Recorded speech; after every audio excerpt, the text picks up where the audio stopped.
Berpikir abstrak dalam paradigma pemrograman fungsional bagian ke-8.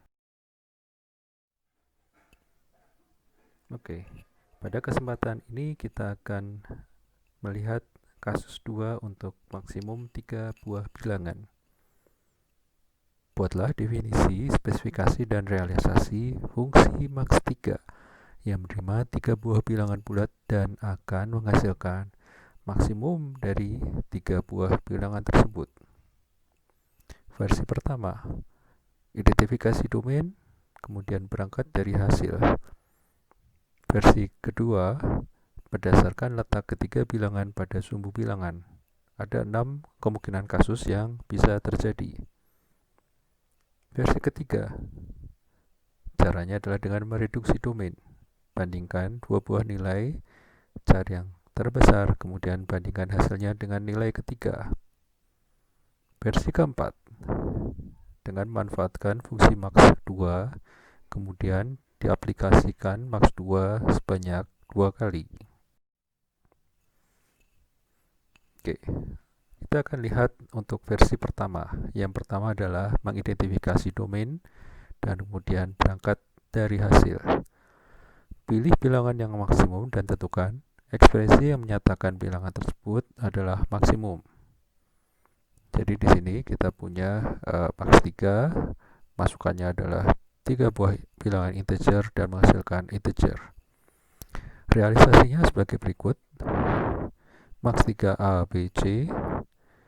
Untuk kondisi pertama, A lebih dari B dan A lebih dari C, maka A. B lebih dari A dan B lebih dari C, maka B.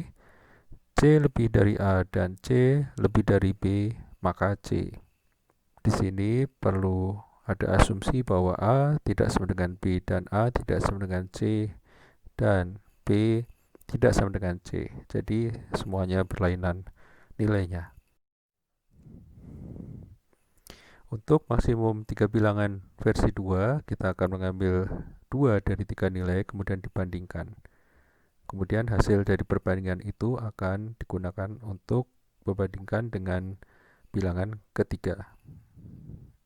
Oke, untuk definisi dan spesifikasi ini sama, coba realisasinya akan sedikit berbeda. Jadi max 3 dari A, B, C adalah jika A lebih dari B, maka jika A lebih dari C, maka A. Jika tidak, maka C. Jika tidak, berarti A kurang dari B dan B maksimum. Jika B lebih dari C, maka B. Jika tidak, maka C yang maksimum. Kemudian ada penggunaan operator yang lain, yaitu operator and then dan operator or else.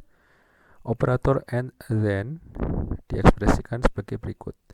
Ekspresi A and then B, B hanya akan dievaluasi jika A bernilai true. Kemudian ada operator or else, di mana B hanya akan dievaluasi jika ekspresi A bernilai false. Dalam Haskell tidak ada notasi khusus untuk and then dan or else, tapi ada bentuk ekuivalennya sebagai berikut. Di sini ada ekspresi boolean A and then B. Ini ekuivalen dengan if A, then B, else false. Kemudian untuk A or else B, ekuivalen dengan if A, then true, else B. Oke, selanjutnya kita lihat latihan ketiga. Buatlah realisasi dari fungsi di bawah ini berdasarkan definisi dan spesifikasi yang diberikan. Jika perlu membuat fungsi antara, buatlah definisi, spesifikasi, dan realisasinya. Nama fungsinya adalah isDateValid. Apakah data valid? Diberikan 3 buah bilangan integer dan akan mengembalikan boolean yang bernilai true jika DMY membentuk date yang valid. Date valid adalah jika elemen D bernilai antara 1 sampai 31 bergantung pada bulan dan apakah tahun kabisat atau bukan, kemudian elemen bulan M bernilai antara 1 sampai 12, dan elemen Y bernilai antara 0 sampai 99. Untuk latihan 4, buatlah definisi, spesifikasi, dan realisasi dari fungsi nilai tengah yang akan menerima masukan 3 buah bilangan integer yang berlainan nilainya. Urutannya bisa acak dan akan mengembalikan integer yang merupakan salah satu dari 3 nilai tersebut yang jika diurutkan berada di tengah. Aplikasi dari fungsinya akan sebagai berikut. Nilai tengah 1, 2, 3, maka hasilnya adalah 2. Nilai tengah min 6, 1, 5, hasilnya adalah 1. Nilai tengah negatif 1, negatif 4, dan 10, hasilnya adalah negatif 1. Kita bisa menggunakan fungsi min 3 dan max 3 dalam realisasinya. Silahkan dikerjakan.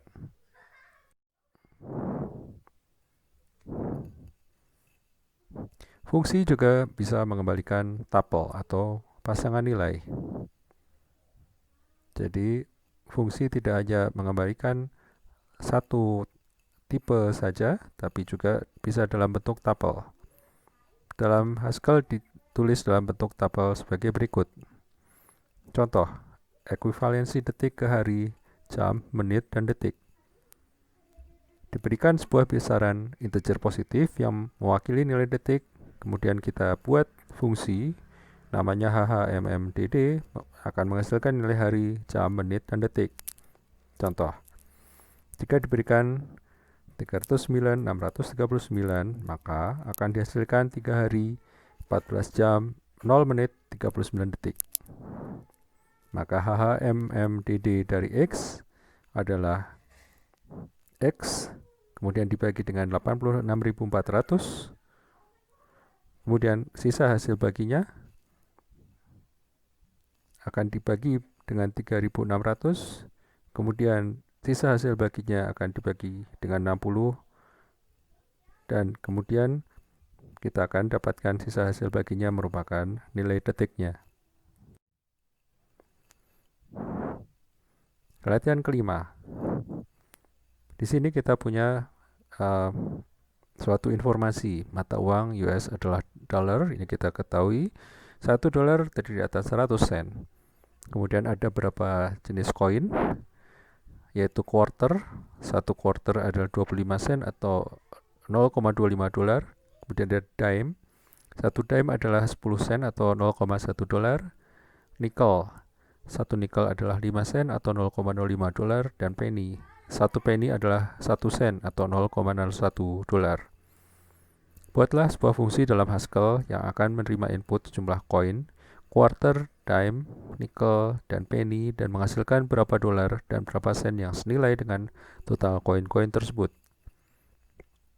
Contoh, 8 quarter, 20 dime, 30 nickel, dan 77 penny adalah sama dengan 6 dolar dan 27 sen. Perhatikan bahwa output yang dihasilkan adalah tuple atau pasangan nilai dolar dan sen. Apa yang sudah dipelajari? Kita sudah mempelajari tentang abstraksi persoalan dengan menggunakan pendekatan berpikir secara fungsional. Yang kedua adalah kita sudah bisa membuat program kecil dalam notasi fungsional dan notasi Haskell dengan melibatkan ekspresi aritmatika, logika, dan kondisional.